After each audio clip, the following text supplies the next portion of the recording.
নমস্কার।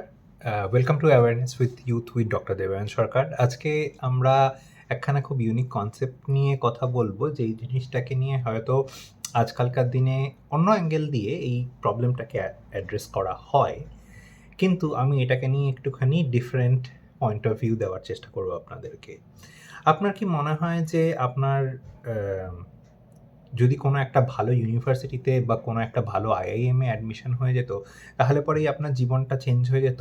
আপনার কি কখনো এরকম মনে হয় যদি আপনি আপনার বাচ্চাকে যদি কোনো একটা ভালো স্কুলে ভর্তি করে দিতে পারেন, তাহলে পরে তার লাইফের অনেকটা কিছু চেঞ্জ হয়ে যাবে? বা আম এরকম কি মনে হয় যে ধরে নিন কিছু সুযোগ সুবিধা এক্সট্রা এড করে দিলে পরেই বাচ্চাদের বা আপনাদের ডেভেলপমেন্ট অনেক তাড়াতাড়ি হয়ে যাবে? যদি আপনাদেরকে ফ্রিতে অনেক অ্যাডভাইস দিয়ে দেওয়া হয়, তাহলে পরেই আপনাদের লাইফে অনেকটা উন্নতি হয়ে যাবে। তো এই আইডিয়াটা যেটা অনেক সময় মার্কেটিং স্ট্র্যাটেজি হিসেবে অনেকেই আপনাদের কাছে পুট করে, সেই জিনিসটাকে একটুখানি ডিবাঙ্ক করে দেখা যাক যে এই জিনিসটাতে এক্স্যাক্টলি কী হচ্ছে। তো একটা মেন্টাল মডেল রয়েছে যেটার নাম হচ্ছে সুইমার্স বডি ইলিউশন। সেটাতে কি বলা হচ্ছে যে অনেকেই মনে করেন যে যারা আম সুইমিং করে, সুইমিং করে তাদের বডির শেপটা মাকু আকৃতির হয়ে যায় বা স্পিন্ডল শেপড হয়ে যায়, যার ফলে তাদের বডির এরোডায়নামিক্সটা এত ভালো হয়ে যায় যে তারা ভালো সাঁতার কাটতে পারেন। কিন্তু অ্যাকচুয়ালি কি তাই হয়? আসলে যেটা হয় এবং যেটা দেখা গেছে, এক্সপেরিমেন্ট করেও দেখা গেছে যে যখন একজনের শরীরটা মাকু আকৃতির হয়, তখন সে খুব ফাস্ট সুইমিং করতে পারে। এটাতে কোথাও বলা হচ্ছে না যে সুইমিংয়ের কোনো হেলথ বেনিফিটস নেই বা সুইমিংয়ের দ্বারা অ্যাকচুয়ালি অনেকগুলো এক্সারসাইজের কাজ হচ্ছে না। সুইমিংয়ের দিয়ে ডেফিনিটলি বডি ফিট হওয়া সম্ভব। কিন্তু ফাস্ট সুইমিংয়ের জন্য যারা আম অলিম্পিক বা ন্যাশনাল লেভেলে কম্পিট করে, তারা টিপিক্যালি তাদের বডিটা কিন্তু সুইমিং করে বানায়নি। বরঞ্চ তাদের ক্যাপাবিলিটিটা ছিল, তাদের বডিটা সুইমিং পারফরম্যান্সের জন্য, ফাস্ট সুইমিংয়ের জন্য খুব ভালো ছিল। তার জন্যই তারা এই জিনিসটাতে শীর্ষে পৌঁছাতে পেরেছে। সেরকমভাবেই আপনারা অনেক সময় মনে করেন যে আমরা যদি কোনো একটা ভালো ইউনিভার্সিটিতে যদি অ্যাডমিশন পেয়ে যাই বা কোনো একটা আইআইটি, আইআইএমে যদি অ্যাডমিশন পেয়ে যাই, তাহলে পরে সেটার থেকে এমন শিক্ষা পাওয়া যাবে, এমন কনটেন্ট পাওয়া যাবে যেটা আপনাকে অনেকটাই বেশি মাত্রায় হেল্প করবে লাইফে এগিয়ে যেতে, একটা বড় প্যাকেজ পেতে।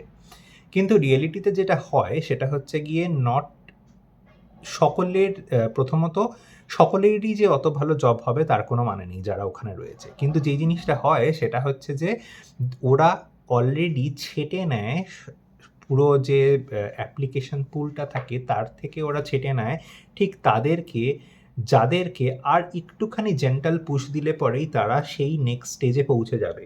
প্লাস ওরা আরেকটা যেটা খুব ভালো জিনিস দেয় সেটা হচ্ছে ইকোসিস্টেম। ইকোসিস্টেমটা কি? আমরা অনেক সময়ই আমাদের জীববিজ্ঞানের বইতে বা ইভেন এনভায়রনমেন্টাল সায়েন্সেসের বইতেও এই জিনিসটা পড়েছি যে আমরা যেই জায়গাটাতে থাকি, সেই জায়গাটার যে এন্টায়ার পরিবেশ, সেখানে গাছপালা থেকে বিল্ডিং থেকে শুরু করে সবকিছুই একটা ইকোসিস্টেম বা একখানা পরিবেশ তৈরি করে দেয় আমাদের জন্য।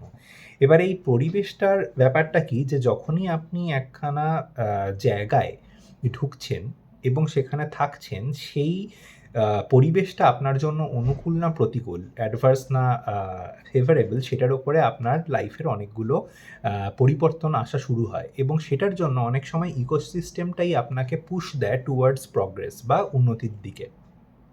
এই ক্ষেত্রে বিবেচ্য যে ধরে নিন আপনার আপনি যেই ডিপার্টমেন্ট বা আপনি যেই ইউনিভার্সিটিতে জয়েন করলেন, সেই ডিপার্টমেন্ট থেকে যারা পূর্বসূরীরা, মানে যারা অ্যালামনিরা, তারা কতটা উন্নতি করেছে এবং তারা কত ভালো জায়গায় পৌঁছেছে, সেইটার উপর নির্ভর করবে সেই ডিপার্টমেন্টটা বা সেই ডিপার্টমেন্টটার যে এন্টায়ার রানিংটা কতটা ভালো এবং সুইফটলি চলবে। কারণ অনেক সময় দেখা গেছে অ্যালুমনিরা তাদের যে জুনিয়রদেরকে অনেক রকমভাবে হেল্প করে থাকেন। ক্যাম্পাস ইন্টারভিউতেই হয়ে থাকুক অথবা বিভিন্ন রকম জব প্রসপেক্টে খুঁজে তারা হন্যে হচ্ছে, সেই সময়টা একটা হালকা পুশ দিয়ে দিল যে সে হয়তো তার কোনো একজন অ্যাসোসিয়েট বা বন্ধুকে বলে দিল যে, "তুমি একবার দেখো তো ওই ছেলেটার অ্যাপ্লিকেশনটা তোমার কেমন লাগে? যদি ভালো লাগে তাহলে পরে একবার ইন্টারভিউ করে দেখো। Maybe he is a worthy candidate." তো এরকমভাবে ওরা অনেক সময় সিচুয়েশনটাকে মডিউলেট করে এবং এইটা হচ্ছে অ্যাকচুয়াল অ্যাডভান্টেজ এই ইনস্টিটিউশনগুলোর সাথে জুড়ে যাওয়ার। তো আপনি যদি এরকম বড় ইনস্টিটিউশনেও যদি না জুড়তে পারেন, তাহলে পরেও যেখানে হোপটা রয়েছে সেটা হচ্ছে গিয়ে আপনার যদি কানেকশন বা আপনার যদি সার্কেলটা যদি ভালো হয়। আমরা অনেক সময় মধ্যবিত্ত বাবা-মারা একখানা ডাইলেমাতে পড়ি যে আমরা যখন বড় হয়েছি তখন তো আমাদের একটা খুব বড় সার্কেল ছিল না। এখন আমরা আমাদের সন্তানদেরকে কিরকমভাবে সেই বড় সার্কেলটা বা সেরকম ইনফ্লুয়েন্সিয়াল সার্কেলটা দেব। এইটা একখানা ডেফিনিটলি একটা স্ট্রাগল।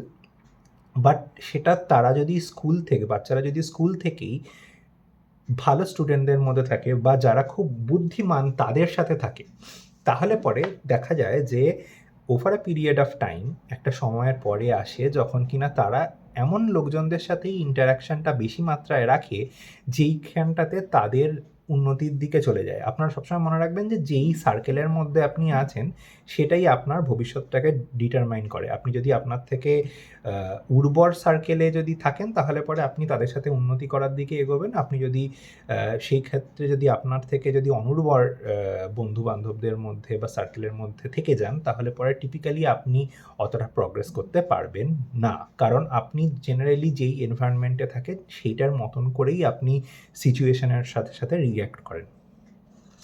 এক্ষেত্রে আরেকখানাও খুব মজাদার এক্সাম্পল দিই।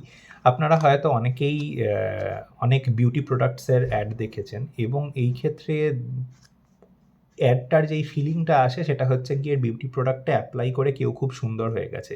কিন্তু সত্যি কি তাই? আমরা হয়তো এতদিনে অনেককেই শিখে গেছি যে সত্যিকারের কথাটা হচ্ছে যে বিউটি প্রোডাক্টস অ্যাপ্লাই করে কেউ সুন্দর হয়েছে তারা এই অ্যাডটা পায় না। যে কিনা অলরেডি সুন্দর তার উপর একটুখানি মেকআপ-টেকআপ করে দেওয়া হয় এবং বিউটি প্রোডাক্টটা লাগানোর নাটক করা হয় এবং তারপরে দেখা যায় যে মেকআপটা সরিয়ে দিয়েছে এবং সে এখন ঝাঁ চকচকে সুন্দরী হয়ে গেছে। তো এই জিনিসটাই হচ্ছে গিয়ে সুইমার্স বডি ইলিউশন। আমাদেরকে মাথার মধ্যে ধরিয়ে দেওয়া হয় যে না এইটা করলে তোমার এইটা হবে।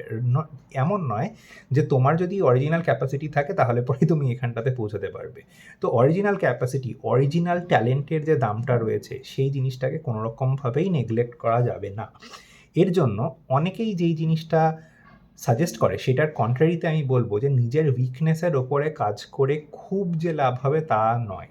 আপনার যেই স্ট্রেংথগুলো আছে সেগুলোর ওপরে কাজ করুন, সেগুলোকে আরও স্ট্রং করার চেষ্টা করুন এবং যারা খুব ভালো টিম ম্যানেজার বা লিড তারা জেনারেলি তার এমপ্লয়ীদের মধ্যে থেকে বা তার টিম মেম্বারদের মধ্যে থেকে যেই কাজটায় ভালো সেই জিনিসটাকে চুজ করে নিয়ে সেই জিনিসটাকে আরও স্ট্রংলি হোন করার চেষ্টা করে, নাকি আপনার টিম মেম্বারের কোন জিনিসটা খারাপ রয়েছে সেই জিনিসটাকে বারবার করে ইমপ্রুভ করার চেষ্টা করে। হ্যাঁ, এবার সে যদি নিজের থেকে ইমপ্রুভ করার তাগিদ দেখায় তাহলে পরে আলাদা কথা। কিন্তু সেটাতে এমনিতেই অনেকটা টাইম এবং টাইম অপচয় হবে বা টাইম ব্যতীত হবে। অপচয় না হলে পরেও সময় ব্যয় হবে। তো সেই ক্ষেত্রে যেটা কিনা ইম্পর্টেন্ট যে সেই ব্যক্তিটির তার স্ট্রেংথ যেগুলো রয়েছে সেইগুলোকে ইউজ করে আগে কোম্পানি বা টিমের ডেভেলপমেন্ট করা। ঠিক আছে? এবং এখানটাতে আমাদের প্রত্যেকেরই আমরা যেহেতু ছোটোবেলা থেকেই এমন একটা কালচারে বড় হয়েছি যেখানে কিনা আমাদের কম্পেয়ার করা হয়েছে অন্যদের সাথে, তো আমরা সবসময়ই একটা কম্পারেটিভ লাইফ লিড করার চেষ্টা করি যে অন্যের সাথে কেমন চলছে আমার লাইফের স্ট্যান্ডার্ড। তো এই জায়গাটাতেই মাথায় রাখতে হবে যে আমরা এই জিনিসটা না করে যদি নিজের যে ভালো স্ট্রেংথগুলো রয়েছে সেগুলোর দিকেই বেশি ফোকাস করি এবং যদি আমরা নিজেদের যে গুণাবলী রয়েছে সেটার সাথে যদি হ্যাপি থাকার চেষ্টা করি তাহলে পরেই আমাদের ম্যাক্সিমাম ভ্যালু ক্রিয়েশন বা ম্যাক্সিমাম উন্নতি হতে পারে। আমরা যদি সবসময় আমাদের উইকনেসটাকে দেখি আমাদের লাইফে কোন জিনিসটা নেই সেটার দিকেই যদি বারবার ফোকাস করি, দেন আমাদের প্রগ্রেসের পথটা অনেকটাই অবরুদ্ধ হয়ে যাবে। আশা করছি এই মেন্টাল মডেলটা আপনাদের খুব ভালো করে বোঝাতে পেরেছি। এই আশার সাথে এবং এই আরও এক্সপেকটেশনের সাথে যে আপনারা আপনার যুবক-যুবতী যারা বন্ধু-বান্ধব রয়েছে তাদের সাথে এই মেন্টাল মডেল শেয়ার করবেন এবং তাদেরকেও এই জার্নিতে নিয়ে এসে তাদেরও ডেভেলপমেন্টাল পাথে হেল্প করবেন, এই আশা রেখে আজকের ভিডিওটা শেষ করলাম। ধন্যবাদ। Thank you so much.